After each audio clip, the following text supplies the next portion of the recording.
मेरे पास ना बहुत सारे पुराने कुशन कवर्स रखे हैं जो कि अंदर से थोड़े फट गए हैं। जो इनके अंदर की जो लाइनिंग रहती है ना वो फट गई है, और जब भी इसे मैं यूज़ करती हूँ तो जो कुशन्स हैं ना उसमें ये पूरे लग जाते हैं। तो इसलिए अब मैं इनको डिस्कार्ड करना चाहती हूँ। लेकिन इनके जो डिज़ाइन इतने अच्छे हैं और बहुत ही सुंदर हैं, तो इन्हें ना मुझे फेंकने का बिल्कुल भी मन नहीं कर रहा है।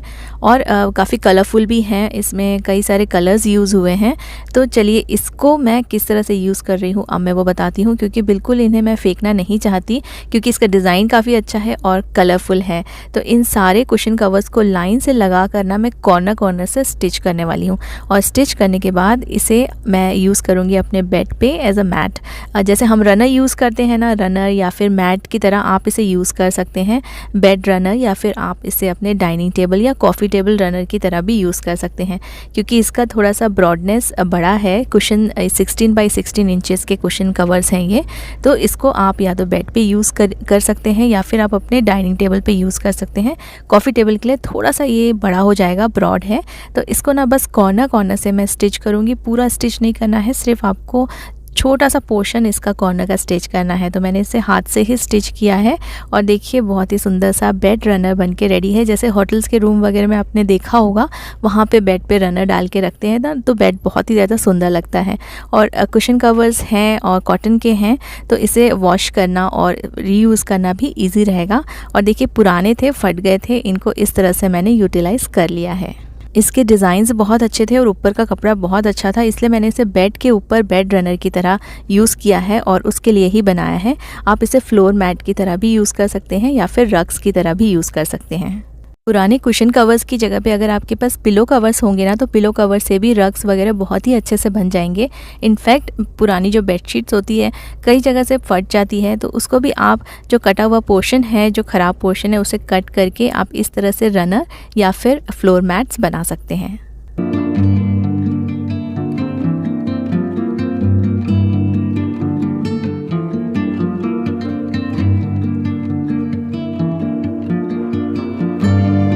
बहुत दिनों से मेरा एक बड़ा काम पेंडिंग था।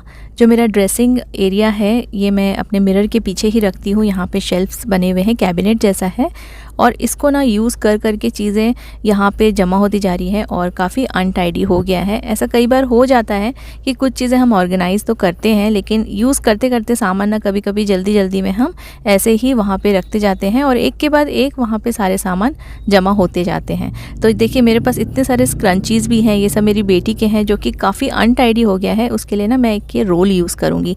अब इस रोल को ना मैं एक बेस में, किसी भी बेस में चिपका दूँगी। जैसे मेरे पास काफ़ी सारे बॉटल के लिड्स पड़े हुए हैं, तो वो मैं यूज़ करूँगी और हॉट ग्लू से मैं उसे चिपका दूँगी। अब देखिए कल के वीडियो में भी मैंने बताया था ना कि जब क्लीनिंग हम करते हैं ना, तो उस जगह की सारी चीज़ें आप हटा दीजिए, तो उससे आपको भी आसानी हो जाएगी सब चीज़ें क्लीन करने के लिए, और आपको पता चल जाएगा कि यहाँ पे से कौन सी चीज़ आपकी बहुत इंपॉर्टेंट है, जिसे आप यूज़ कर रहे हैं उसे रखना है, और कौन सी चीज़ बेकार है।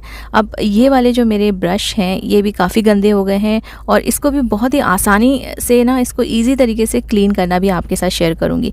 तो सारी चीज़ें मैंने निकाल दी है और इसको मैंने वापस से अच्छे से साफ़ कर दिया है। और जो मेरी लिपस्टिक वगैरह हैं इस होल्डर में मैं रखती हूँ, तो इसको मैं वापस से रीअरेंज कर रही हूँ। सारी की सारी लिपस्टिक्स अच्छी हैं, अभी एक्सपायर नहीं हुई है, इसलिए किसी को फेंका नहीं है। अब ये कुछ चीज़ें हैं, कुछ क्रीम्स हैं जिसको मैं डेली यूज़ करती हूँ, तो इसको मैं सामने सामने रखूँगी। ये सारे बास्केट्स मैंने वॉश कर लिए हैं, ड्राई कर लिए हैं। अब इसमें मैं सारा सामान वापस से रीअरेंज करूँगी। तो ये क्रीम्स डेली यूज़ की हैं, इसलिए इसको सामने रख दिया है। अब देखिए एक बहुत ही अच्छी सी चीज़ मैं आपको दिखाती हूँ। ये है वाइप्स, ये है मेकअप रिमूवर वाइप्स। तो बहुत ही अच्छे से ना इससे ना मेकअप आसानी से रिमूव हो जाता है। और जैसे हम लिपस्टिक वगैरह लगाते हैं आजकल, तो ऐसी लिपस्टिक्स और आईलाइनर्स आ गए हैं जो पानी से भी नहीं निकलते हैं, पूरे एक्चुअली में वाटरप्रूफ रहते हैं। तो उसके लिए ना ये बहुत ही अच्छा वाइप्स है, इसको आप रिमूव कर सकते हैं इससे। और देखिए धीरे धीरे चीज़ें सेट कर रही हूँ। और ये जो मैंने बोला था ना स्क्रंचीज़ के लिए मैंने बनाया है, तो बस इसको मैंने हॉट ग्लू से चिपका दिया है, और इसमें मैं सारे स्क्रंचीज़ लगा दूंगी। क्योंकि काफ़ी सारे स्क्रंचीज़ हैं, मेरी बेटी को बहुत पसंद है, तो वो हमेशा अलग अलग कलर्स के ना लेकर आती रहती है, और ऐसे में बहुत सारे जमा हो गए हैं। अब क्या होता है ना कि बच्चे ये सारी चीज़ें यूज़ करते तो हैं, लेकिन फिर उन ठीक से रखना वो भूल जाते हैं, या फिर कभी कभी ऐसे ही कहीं भी रख के चले जाते हैं। तो ये एक ऑर्गेनाइज़र बना दिया है, यहाँ से वो ले सकती है आराम से, और फिर वापस से लगाना भी ईजी रहेगा। तो ऐसे कुछ ऑर्गेनाइज़र्स रहे ना जिसको यूज़ करना ईजी हो जाए, तो फिर चीज़ें हमेशा ऑर्गेनाइज रहती हैं। मैंने अपने लिपस्टिक ऑर्गेनाइज़र को पीछे कर दिया है, क्योंकि लिपस्टिक्स वगैरह मैं ना काफ़ी कम यूज़ करती हूँ। सिर्फ पार्टीज़ वगैरह में जाती हूँ तभी मैं यूज़ करती हूँ लिपस्टिक्स, अदरवाइज़ ऐसे ही रहती हैं। और देखिए इसका तो मैंने आपके साथ कई बार शेयर किया है, जो मैं अपने क्लचर्स होते हैं उसको मैं जो ज़िप टाइट है उसके चेन बना के मैं उसमें अटका के रख देती हूँ। यहाँ पे हैंग कर दिया है मैंने, तो इससे भी ये चीज़ें ऑर्गेनाइज रहती हैं। ग्लिसरीन, वैसलीन, ये सारी चीज़ें भी मैं डेली यूज़ करती हूँ, तो इसको भी मैं सामने ही एक छोटे से बास्केट में रख दूँगी। ये बास्केट भी मैंने क्लीन कर लिया है और इसमें सारी चीज़ें मैं अरेंज कर लेती हूँ, क्योंकि ये चीज़ें देखिए छोटा छोटा जो छोटे बॉक्सेस हैं, ये भी मैंने आपके साथ शेयर किया था एक वीडियो में। ये सारी चीज़ें ना, ये छोटे बॉक्सेस बहुत काम में आते हैं छोटी छोटी चीज़ें रखने के लिए, जैसे छोटी सेफ्टी पिन्स हो गई या फिर बटन्स निकल जाते हैं जो हम इधर उधर घुमा देते हैं, तो वो भी बहुत ईजी हो जाता है। और ये था नेल पॉलिश रिमूवर के जो स्ट्रिप्स आते हैं, वो भी काफ़ी यूज़फुल होते हैं। तो ये सारी चीज़ें मेरी यूज़ की है, काफ़ी ज़्यादा मैं रेगुलर बेसिस पे यूज़ करती हूँ। और ये भी मैंने DIY आपके साथ शेयर किया था, अगर आपको याद नहीं है तो एक बार फिर से मैं आपके साथ शेयर कर दूँगी। तो देखिए इसमें मैंने रख दिया है सुई धागे का जो एक किट आता है ना छोटा सा, वो मैंने इसमें रख दिया है। वाइपर के पैकेट का जो ऊपर का लिड होता है ना, उससे मैंने इसे बनाया है। नीचे एक बेस प्लास्टिक का चिपका दिया है। अगर आप चाहेंगे तो मैं दोबारा से ये वाला जो DIY है वो ज़रूर आपके साथ शेयर करूँगी। तो इसको भी मैं यहाँ पे रख देती हूँ, कभी कभी काम में आ जाता है तो ये सारी चीज़ें सामने रहती हैं तो ईज़िली मिल जाती हैं। अब ये थ्रेड मैं यूज़ करती हूँ थ्रेडिंग के लिए, तो इसको भी मैं ऊपर ही अपने बास्केट में रखूँगी। अंदर रखती हूँ ना तो फिर बार बार ढूंढना पड़ता है, चीज़ें अंदर से निकालनी पड़ती है। कोम और ब्रश रखने के बास्केट को भी मैंने अच्छे से वॉश कर लिया है, ड्राई कर लिया है। अब आपको ना मैं दिखाती हूँ कि ब्रश को कैसे मैं क्लीन करती हूँ। बहुत ही आसान सा तरीका है। ऐसे जो ब्रशेस हम यूज़ करते हैं अपने बालों के लिए, इसमें बहुत ज़्यादा गंदगी और बाल सब ना पूरे इसमें फंस जाते हैं, जो कि नॉर्मली अगर आप खींच के निकालेंगे ना, नहीं निकलते हैं। तो मैंने एक टिश्यू पेपर लिया है, थोड़ा सा ना थिन वाला पतला वाला टिश्यू पेपर लेना है आपको, और इसको जितना हो सके इसके अंदर में आपको फंसाते जाना है। आप अंदर इसमें अच्छे से फंसा दीजिए और दोनों ही ब्रश में आपको ये चीज़ें करनी है। पेपर नैपकिन को ब्रश के अंदर अच्छे से फंसा लेने के बाद आपको इसको हल्का सा गीला करना है।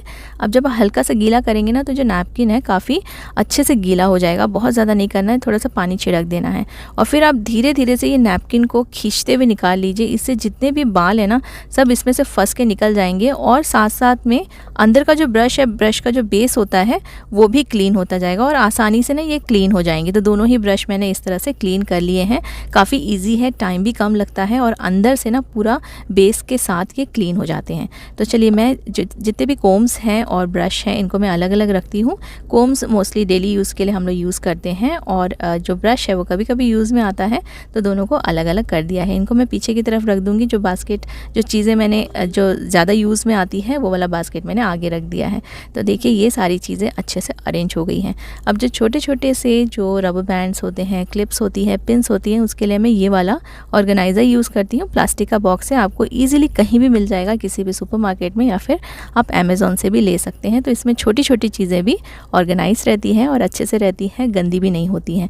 तो ये ट्रांसपेरेंट बॉक्सेस में यूज़ करती हूँ, क्योंकि ट्रांसपेरेंट बॉक्सेस में आसानी से आप देख सकते हैं कि अंदर आपने क्या रखा है। तो हो गया मेरा आज का जो क्लीनिंग था, ये बहुत दिनों से पेंडिंग था, क्लीनिंग भी हो गया, चीज़ें अच्छे से ऑर्गेनाइज्ड भी हो गई।